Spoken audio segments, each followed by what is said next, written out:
my name is Spangher. Thank you so much for considering my application. Today we're going to talk about emulation learning, a roadmap to achieving human-like planning in creative tasks. Prior to coming to USC, I worked as a journalist for the New York Times, making data visualizations, doing data journalism, building data science tools, as well as doing substantial archival work. However, what brought me to USC to start my PhD was the motivation to save local journalism. Right now, the journalism industry is in crisis, with over half of the country existing as a news desert, where citizens cannot get local information about their communities.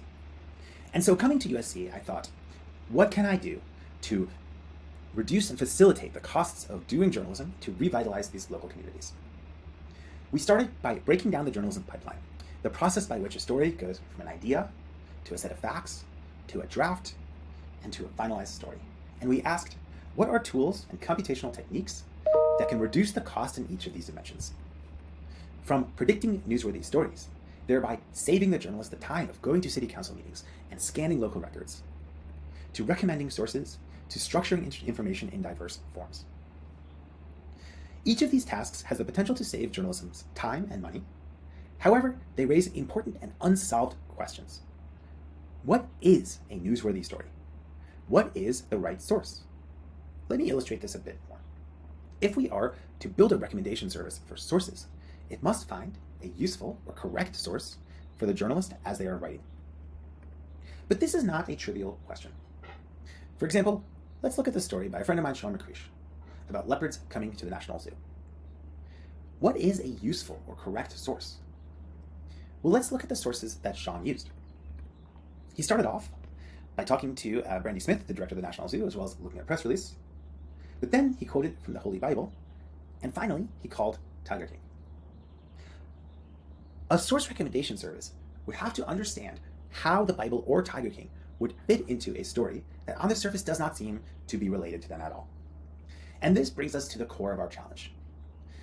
Journalism as a creative activity involves decision-making that is complex, it is heavily normative by the norms of the field, and often doesn't fit into well-optimized concrete objectives. To begin to model these tasks, I introduced a new learning framework called emulation learning. Emulation learning builds off of a social learning framework called emulation in psychology that describes how humans learn from each other. Humans learn from each other, emulation goes, through a process of inference. We look at the outputs in a creative field like science articles that were published or news articles, and we try to infer both the decisions that the creators made as well as why they made them. To learn this computationally, we do the following. We first start by inferring these actions. We start from the story and we infer the trajectory that the journalist had followed. Then we use these inferences to either learn a policy or to go deeper and to learn the rewards driving the process. Finally, we use this policy that is a much richer policy tailored to the creative task to facilitate the creator in their work. I want to pause here because this is very different from how we learn our machine learning tools, even today. We learn through a large, massive pre-training, or we learn through known reward functions, like is the math function correct, or did the computer code execute correctly? But our current tools, as we've shown, do not generalize well to these creative, complex, and normative tasks. So, in my work throughout my PhD, I've taken this emulation learning framework and I've applied it to many steps in the journalism pipeline. From building newsworthiness recommendation tools, which I deployed with Agenda Watch, spanning all of California, to building source recommendation engines, which won an outstanding paper award at ENLP, to studying how humans structure news articles and stories, and how to help machines achieve that same structure, which won outstanding paper awards at ICML and EMNLP. Emulation learning as a computational approach is not limited to journalism, and my work throughout my PhD has broadened to include science, music, and other forms of creativity, including my favorite, a music co-creation tool.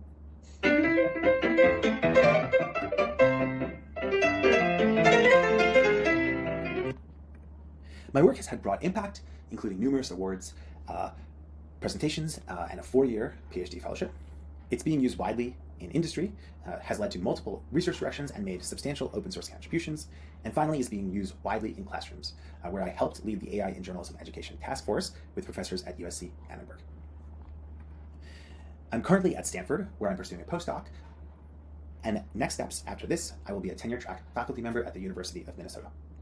Thank you so much for the time, and thank you for considering my application.